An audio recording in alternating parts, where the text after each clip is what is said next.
Good morning, students. Good morning, students. Today we are going to read about figure of speech. आज हम figure of speech के बारे में पढ़ेंगे। ये एक ऐसा टॉपिक है जो कि है तो बहुत स्मॉल, मगर कहीं ना कहीं इसका एक बहुत ज़्यादा वेटेज है हमारे बोर्ड एग्ज़ाम में, स्पेशली फॉर इंटरमीडिएट स्टूडेंट्स। ये तकरीबन 4 नंबर्स का आता है, जिसमें हमें डिफिनेशन के साथ एग्जाम्पल भी लिखना होता है। तो इसमें 5-6 ऐसे फिगर ऑफ स्पीच हैं जो ज़्यादा इम्पॉर्टेंट हैं, आपके सिलेबस में हैं, उन्हें आपको पढ़ना है। सबसे पहले फिगर ऑफ जो स्पीच है, इसको हम समझते हैं है क्या। फिगर ऑफ स्पीच एक ऐसा शब्द है, एक ऐसा फ्रेज है जो किसी सेंटेंस में हम यूज करते हैं, किसी एक्सप्रेशन में हम यूज करते हैं, ताकि उस सेंटेंस का जो इफ़ेक्ट है, जो प्रभाव है, वो थोड़ा बढ़ जाए, अट्रैक्शन उस सेंटेंस का बढ़ जाए। तो figure of speech is a word और a phrase that increases the attraction of the sentence, जो कि किसी भी सेंटेंस का आकर्षण बढ़ा देता है। सपोज करिए कोई एक व्यक्ति है, अगर वो ठीक ठाक ढंग से अच्छे कपड़े पहनता है, खुद अपने आप को मेंटेन करता है, तो देखने में जो उसका अपीयरेंस होगा वो अट्रैक्टिव होगा और हर कोई उसे पसंद करता है। लेकिन अगर वही बिल्कुल ही लापरवाह केयरलेस हो, उसको ज़रा भी मैनर ना हो, तो कहीं ना कहीं उसकी तरफ अट्रैक्शन लोगों का बिल्कुल भी नहीं रहेगा। तो बस फिगर ऑफ स्पीच भी यही है। ये ऐसा इंस्ट्रूमेंट है, एक ऐसा यंत्र है जो क्या करता है कि किसी भी सेंटेंस का जो अट्रैक्शन है, उसका जो प्रभाव है, किस तरह से लोगों के ऊपर उसका इफेक्ट पड़ता है, उसको इंक्रीज कर देता है। अब इसमें मेनली हमें पढ़ना है 7 फिगर ऑफ स्पीच के बारे में। हम 1 बाय 1 डिस्कस करेंगे हर एक फिगर ऑफ स्पीच को विद डिफिनेशन, उसके एग्जाम्पल के साथ। तो फिगर ऑफ स्पीच में जो हमारा पहला है फिगर ऑफ स्पीच, वो हमारा है simile.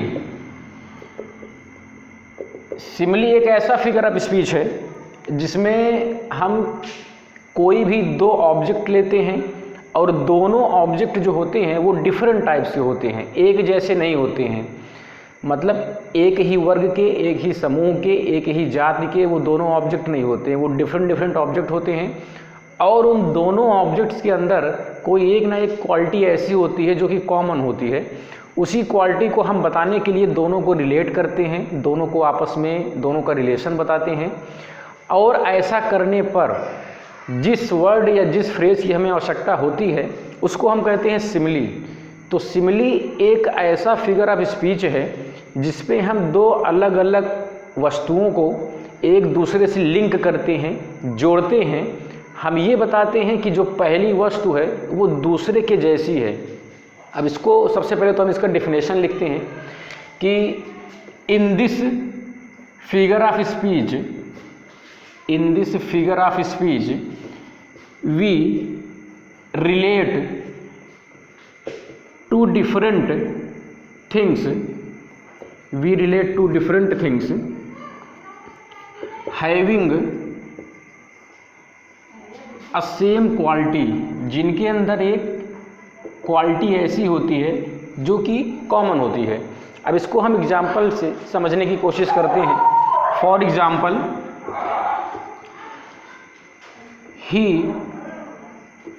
Looks like a lion.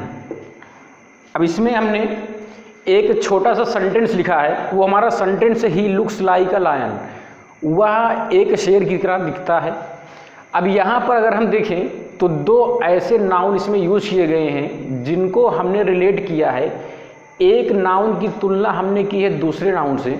उसमें हमने बताया है कि जो हमारा पहला नाउन प्रोनाउन आया है उसको हमने लिंक किया है दूसरे वाले नाउन से, और कुछ क्वालिटी उन दोनों की ऐसी है, कोई एक कॉमन क्वालिटी जो दोनों के अंदर मैच करती है। अब इसकी अगर हिंदी हम देखें तो इसका मतलब हो जाएगा कि वह शेर की तरह दिखता है। इसका मतलब क्या है कि शेर की तरह बिल्कुल ही बिग स्ट्रॉन्ग।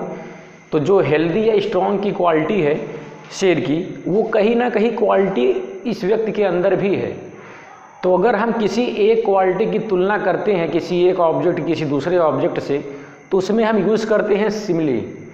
अब यहाँ पर सिमिली कोई भी सेंटेंस में सिमिली फिगर ऑफ स्पीच है या नहीं है, उसको पहचानने का सबसे इजी वे है कि उस सेंटेंस में हमें दो शब्द मिलेंगे, टू वर्ड्स मेनली, जिनके बेसिस पर हम ये बता सकते हैं कि उस सेंटेंस में फिगर ऑफ स्पीच सिमिली है। इसमें से एक है एज, दूसरा है लाइक। इसके अलावा भी कुछ वर्ड्स हैं, लेकिन मेनली जो हमारे टॉपिक में है ये यही दोनों वर्ड हैं। अब देखते हैं क्या इन्हीं दोनों वर्ड में से कोई वर्ड आया है इस सेंटेंस में। अब इसमें आप देखिए ही लुक्स लाइक, तो जो लाइक है, लाइक मतलब होता है के जैसा, तो कहीं ना कहीं हमें ये वर्ड दिख गया इस सेंटेंस में, इसीलिए यहाँ पे आप बहुत ही इजी से बता सकते हैं कि फिगर ऑफ स्पीच कौन सा यूज हुआ है, सिमिली यूज हुआ है। अब इसके बाद जो हमारा दूसरा फिगर ऑफ स्पीच है वो हमारा है मेटाफर। अब मेटाफर या सिमिली में बहुत ज़्यादा डिफरेंट नहीं है। अगर कोई दो अलग अलग ऑब्जेक्ट हैं, कोई दो अलग अलग एब्स्ट्रैक्ट मटेरियल्स हैं, उनके अंदर किसी एक ऑब्जेक्ट में हम उसको डायरेक्टली लिंक करते हैं दूसरे ऑब्जेक्ट से। हम डायरेक्टली बताते हैं कि भाई पहला ऑब्जेक्ट जो है बिल्कुल दूसरे ऑब्जेक्ट के जैसा ही है, तो उस पर वहाँ पे हम यूज़ करते हैं metaphor figure of speech.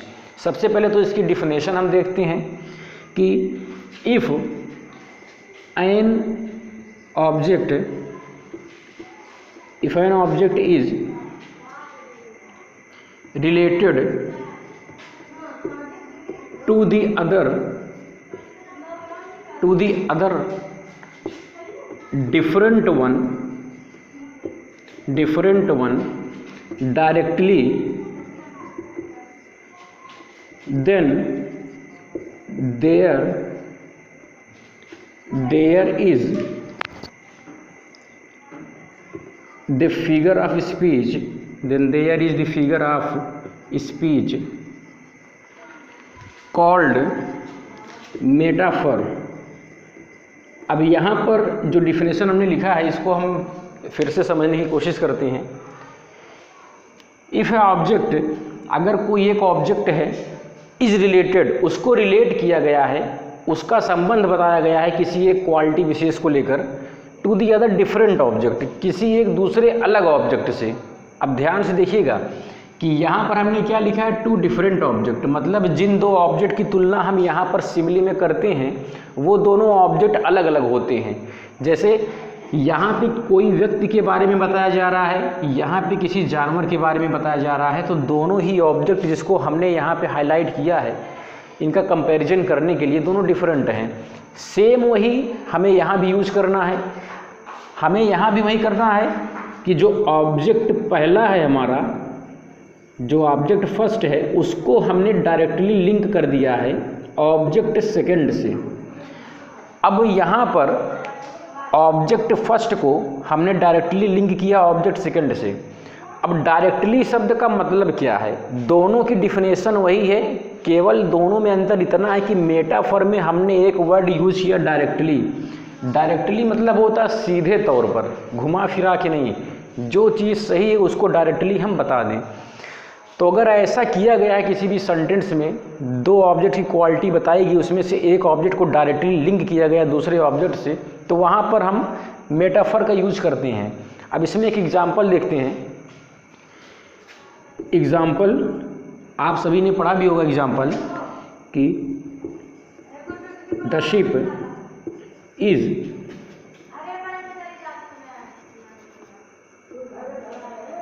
Students,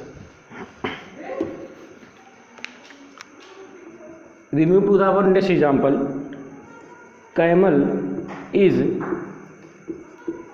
the sheep of desert। अब यहाँ पे हमने एक सेंटेंस लिखा है, इसमें लिखा गया camel is the ship of desert, कि कैमल क्या है, डेजर्ट का शिप है। अब कैमल मतलब ऊँट होता है, शिप मतलब जहाज, डेजर्ट मतलब रेगिस्तान। यहाँ पर बताया गया है किसी एक ऑब्जेक्ट या एक एनिमल के बारे में कि उसके अंदर कोई क्वालिटी ऐसी है जिसकी वजह से हम उसको डायरेक्टली लिंक कर रहे हैं किसी दूसरे शब्द से, किसी दूसरे ऑब्जेक्ट से। अब यहाँ पर हमने कैमल को जहाज बता दिया डायरेक्टली, और जो कैमल है वो जहाज है, लेकिन कहाँ का, रेगिस्तान का जहाज है। अगर यहीं पर हम ये दोनों जो वर्ड्स लिखे गए हैं इन्हीं दोनों वर्ड्स का यूज करते हैं तो जो हमारा फिगर ऑफ स्पीच था वो चेंज हो जाता, वो हमारा फिगर ऑफ स्पीच होता सिमिली। अब यहाँ पर बताया गया कि ऊँट जो है रेगिस्तान का जहाज है, वहीं पर अगर दोनों शब्द हम यूज़ करते हैं तो हो जाता कि ऊँट रेगिस्तान के जहाज जैसा है, तो कहीं ना कहीं इसका जो अर्थ है, जो इसकी मीनिंग है वो चेंज हो रही है। तो ये दोनों फिगर ऑफ स्पीच जो हमने पढ़ा है, इन दोनों की डिफिनेशन सेम है, डिफरेंट केवल इतना ही है कि मेटाफर में हम किसी एक ऑब्जेक्ट को किसी दूसरे ऑब्जेक्ट से डायरेक्टली लिंक करते हैं, और सिमिली में हम क्या करते हैं, किसी एक ऑब्जेक्ट किसी दूसरे ऑब्जेक्ट के जैसा बताते हैं।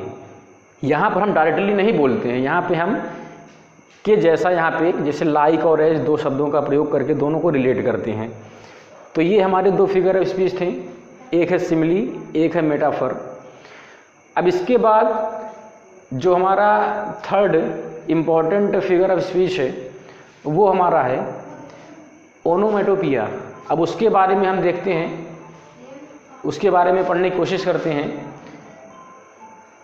तब तक आप सब लोग ये एग्जाम्पल जो है नोट कर सकते हैं।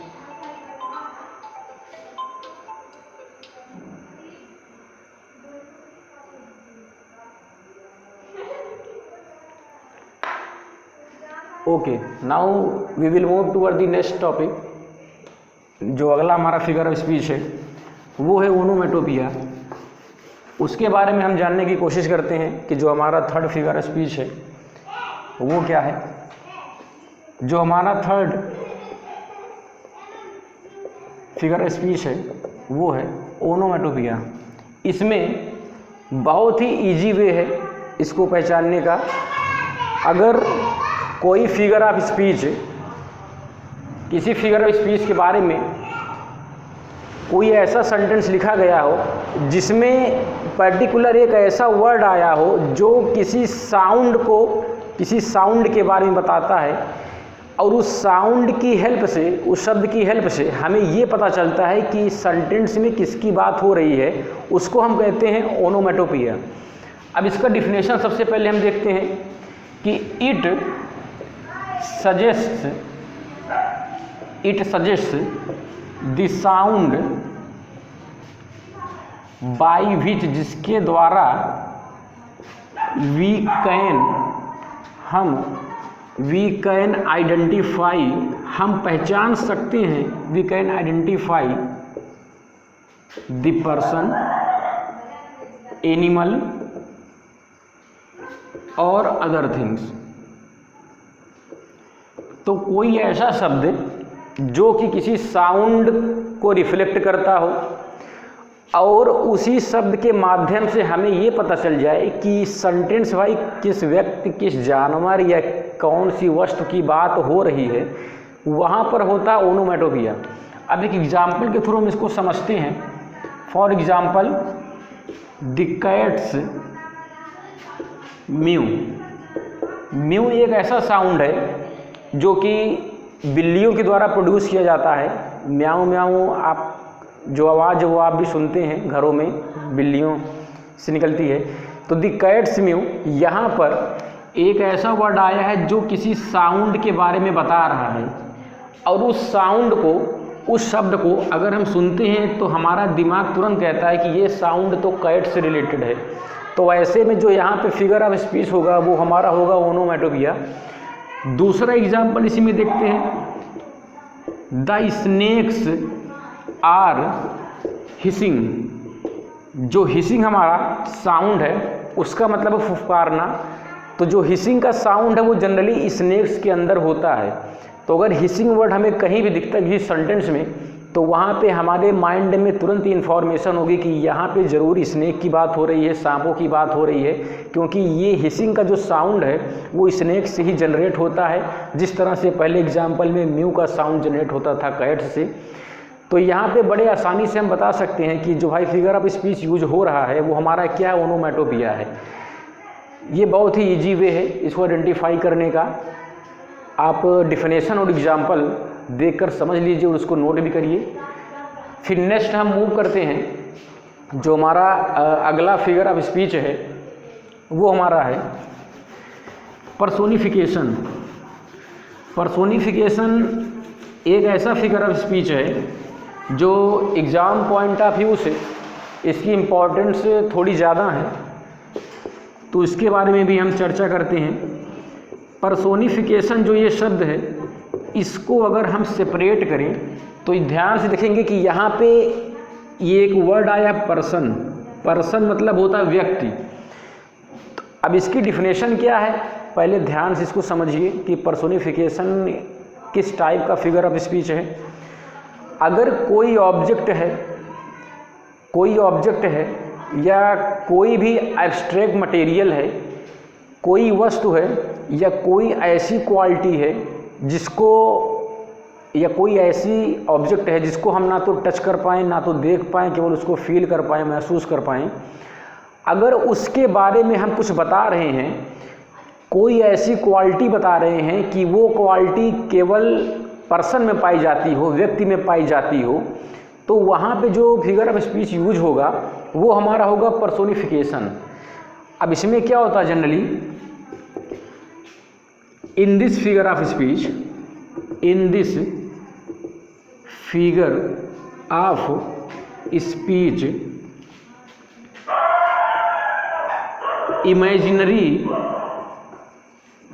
इमेजिनरी ऑब्जेक्ट्स, एब्स्ट्रैक्ट नोशंस मतलब होता है कि जिसका कोई आकार ना हो, निराकार हो, कोई ऐसी वस्तु जिसको ना देख पाएँ हम, ना टच कर पाएँ, केवल महसूस कर पाएँ, समझ पाएँ, उसको हम कहते हैं एब्स्ट्रैक्ट नोशंस। तो in this figure of speech imaginary objects, कोई वस्तु हो, काल्पनिक ही क्यों ना हो, एब्स्ट्रैक्ट नोशंस आर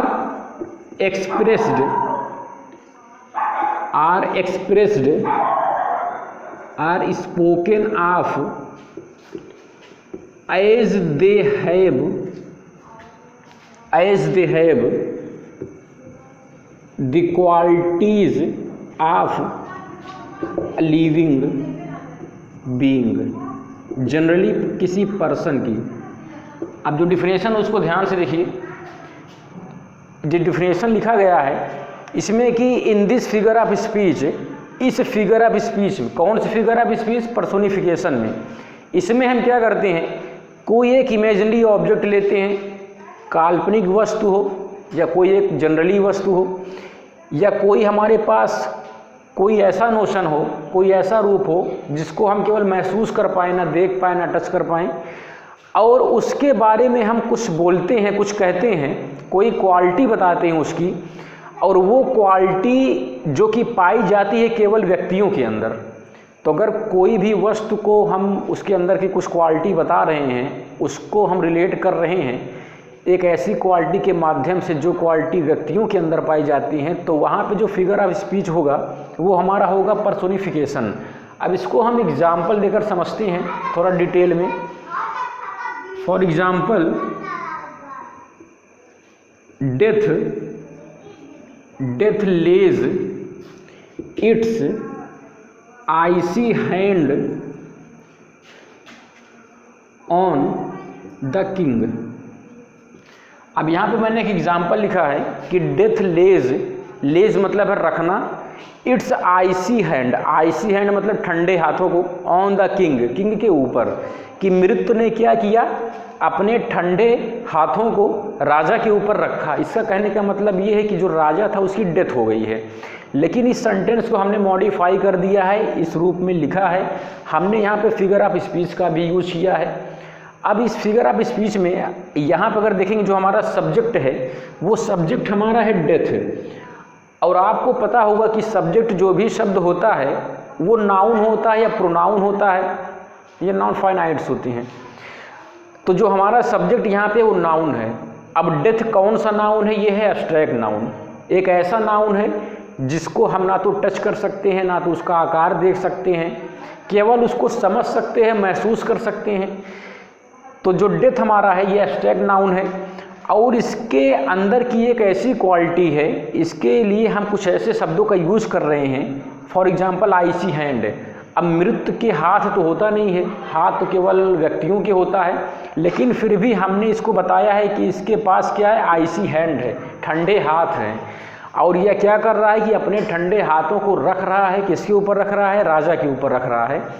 तो कहीं ना कहीं एक एब्स्ट्रैक्ट नाउन था, उसके अंदर हमने ऐसी क्वालिटी बताई जो कि केवल पर्सन के पास होती है, या वो ऑर्गन पर्सन के पास होता है।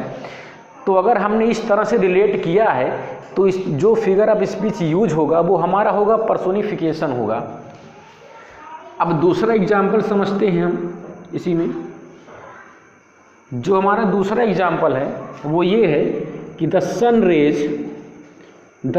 Raise slapped me in the morning and I woke up. अब हमने दूसरा सेंटेंस लिखा है कि द सन रेज, सूर्य की किरणें, स्लैप्ड मी, स्लैप्ड मतलब है थप्पड़ मारना, लेकिन यहाँ पे थप्पड़ मारने से नहीं है, यहाँ पर क्या है कि जो सूर्य की किरणें हैं वो slapped me in the morning, सुबह में मुझे जगा देती हैं, एंड आई वोक अप, मैं उठ जाता हूँ। तो कहीं ना कहीं स्लैप्ड जो यहाँ पे शब्द हमने यूज किया है, किसके लिए यूज किया है? जो हमारा सब्जेक्ट है इसके लिए यूज किया है, जो हमारा सब्जेक्ट है। अब सन रेज, सूर्य की किरणें, तो कोई व्यक्ति है नहीं, लेकिन फिर भी इसके अंदर कुछ ऐसा बताया गया है, स्लैप्ड मतलब थप्पड़ मारना, जो कि केवल व्यक्तियों के द्वारा ही किया जाता है।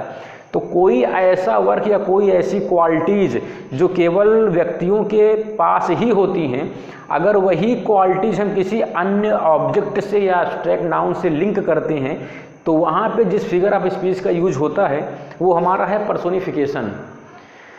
अब उम्मीद करते हैं दोनों फिगर ऑफ स्पीच आपको समझ में आए होंगे। इसमें जो भी डिफिनेशन लिखे गए हैं, जो भी एग्जाम्पल लिखे गए हैं, आप उसको नोट कर सकते हैं। अब इसके बाद जो कुछ फिगर ऑफ स्पीच बचे हैं, इसके बाद जो अगला लेक्चर होगा उसमें आपको बताए जाएंगे, अब कुछ क्वेश्चन भी दिए जाएंगे आपके लिए, ताकि आपको पता चले, आप उसमें बता सके कौन सा फिगर ऑफ स्पीच है। एक छोटा सा होमवर्क भी आपको मिलेगा। Thank you.